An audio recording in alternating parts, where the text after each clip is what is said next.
When you acquire Titan gear, you gain a random rare stat, picked from a pool of options based on the equipment you're augmenting. If you're unfamiliar with augmenting, do check out my other Titan gear basics video, link in the description.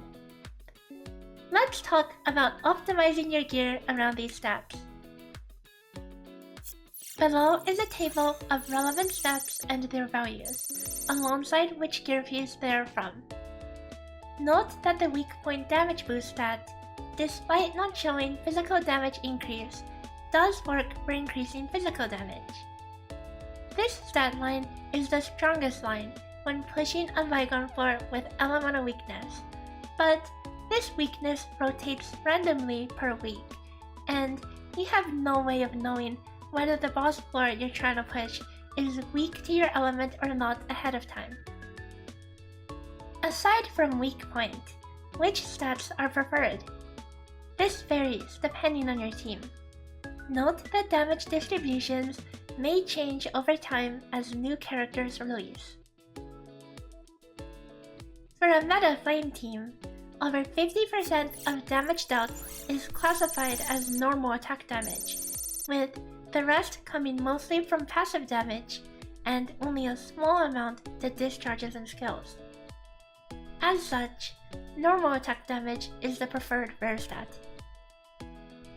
In a Frost team, roughly 1/3 of the damage comes from both discharges and skills, with Claudia matrices in play.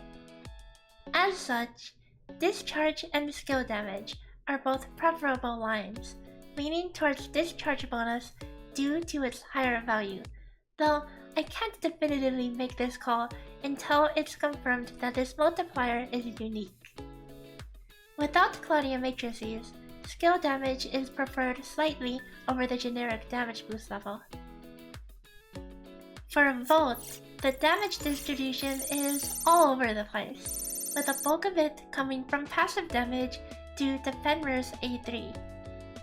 As such, the generic damage boost is the preferred line, with dodge damage boost as a secondary line over discharge. For physical, the damage is pretty closely split, with both skill and normal attack damage reaching almost 50% damage contribution in an Umi main DPS team, but much more towards normal attack damage for a Genono main DPS team. As such, normal attack damage is the preferred line as it has a higher value. In an altered team, the rare stat of choice can vary depending on the team comp, but because Lynn's damage counts as passive damage and not skill, it's generally preferred to just run the generic damage boost for now. Here's an overview of all the preferred rare stats for each of the current team comps. Again, note that these may change as new units get released. Finally, a question I've seen a lot of is it better to keep augmenting a piece of gear or work towards Titan on another?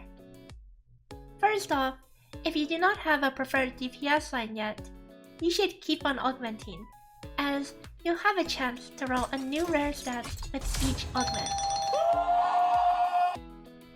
Additional augments on a piece of gear also have a chance to increase the level of the rare skill, which increases the value by a small amount. However, whether or not you should keep augmenting the same piece versus a new piece hinges on what other rare stats you could be getting on other equipment. For example, since physical has two good options in normal attack and skill damage, it means when later pieces of Titan gear are released, it'd be good to get at least one of each line. Currently, though, the only comp that could benefit a reasonable amount from having both Microreactor and Gloves tightened is Frost, as well as Volt to some extent. In future character analysis videos, I'll make notes on the best Titan rare stats, so you can easily see which options are the most worth it. Until then, I'll see you guys next time!